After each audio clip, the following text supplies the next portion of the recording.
This guy here is explaining that basically they use the flags for us to fight. So flags go up and then they, oh, there's the enemy, and they start fighting, but actually it's done on purpose. But I think it's even worse than that, because everybody has put flags up right now. At the moment there's a lot of people who've drawn things on roundabouts and all sorts of things, and they think that that's being patriotic. But all you've done is give permission for the army to have whatever you've got the flag on. That's what you do when you fly a flag.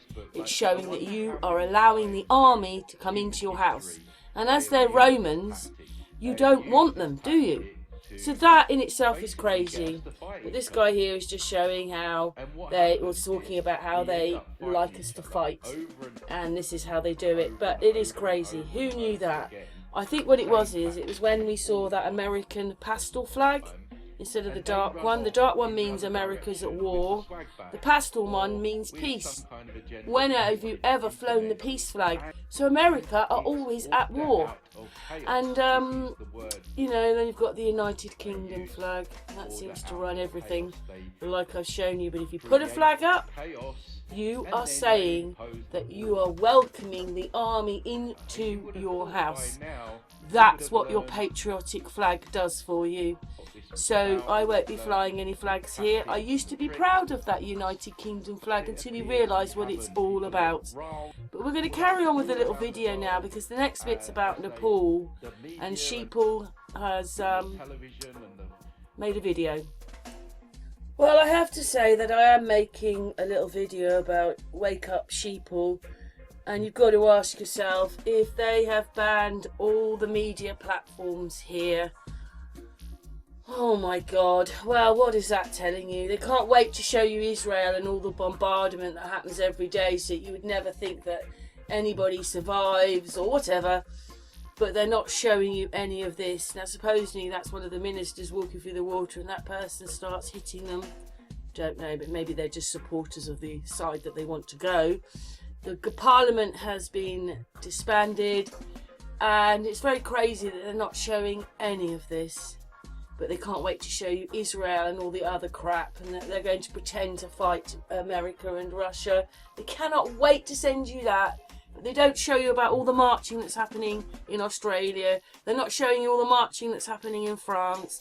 They're not telling you about how unhappy the British people are. They're not showing you any of this stuff in Nepal, isn't it? Yes, Nepal. The Minister of Nepal there. Don't you find that's very crazy? That if it was a free society and we lived in a democracy, that we would see all this on our news and made up our own minds. But we're not. We're not shown what's really going on. We're not shown that the world is very, very upset. But when you lock us up for 3 years and then you come out and everything is terrible, the economy's everything, what do they expect? The people have had enough. And this is the bit that really gets me, because obviously he mentions in here we're not doing it to obviously our Prime Minister, but Keir Starmer, I went and looked it up. 80% of the people didn't vote. Now imagine they've let all the immigrants in, so obviously they didn't feel very happy because they didn't vote for them. Or maybe they're not allowed to, but 80% of the people didn't vote, 20% did, and in that 20%, supposedly, although I don't think Keir Starmer won, they're selected, not elected, he got the bigger vote of that 20%. What is that telling you? He hasn't got the majority of the people. He's got a small amount of people. And what it is they still didn't notice that we have had enough. Enough of all these pillocks that pretend that they were these wonderful people, and they're standing there saying all these wonderful things, and all it is a script they're reading, because they're not really the bosses. They're just the puppet muppets for the rest. And you know, I just want Keir Starmer to go myself, because I never wanted him to come in the first place. He was the head prosecutor, and they had got rid of the Jimmy Savile case years before, and he didn't know. He is also the person that took those poor post office people to court. They had been saying for a long time that there was something wrong with the system.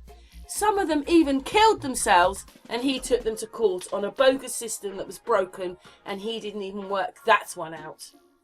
You want that man as your leader? He's made some very bad decisions, even the one about Jimmy. What do you mean the Jimmy Savile? I didn't know it had been disbanded. He was the boss! If he was the boss and he didn't know, imagine what they can get past him! Oh, it just annoys me a bit. But anyway, we're going to play Sheeple's video. What is going on? Well, I want the people to win in everything because we've had enough. That's what I think. But what's your thoughts to all that? There are a few glitches on this video, but that's what my life's like when I get to Facebook or YouTube. It jumps about every 3 seconds, but you get the message. Anyway, let's watch the video.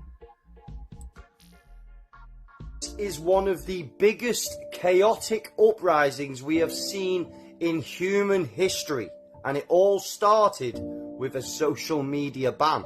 I mean, you do not fuck with Gen Z. Nepal have literally just banned 26 major platforms, Facebook, Instagram, X and YouTube, and this is the result. Here you can see the Deputy MP and the Finance Minister of Nepal literally being chased and attacked in a river. It is going crazy. We need to get our head round how massive this is because the news is not showing you. 51 people have been killed, thousands of injured. The Parliament building is literally burnt to ashes. Over 12,000 prisoners have escaped during this chaos as well. Let that sink in. A whole generation clashed with the state, and now because of their digital voice being stripped away, this is the result. Now the Prime Minister has literally resigned, the Parliament is dissolved, and let me show you why. Check this out. This is literally Parliament politicians escaping as fast as they can on a helicopter. Why are we not doing this to Keir Starmer? So yeah, moral of the story is do not fuck with Gen Z because they will go viral with or without social media. And obviously for the sensory reasons, this was all just for entertainment and I'm as fictional as a dinosaur, baby.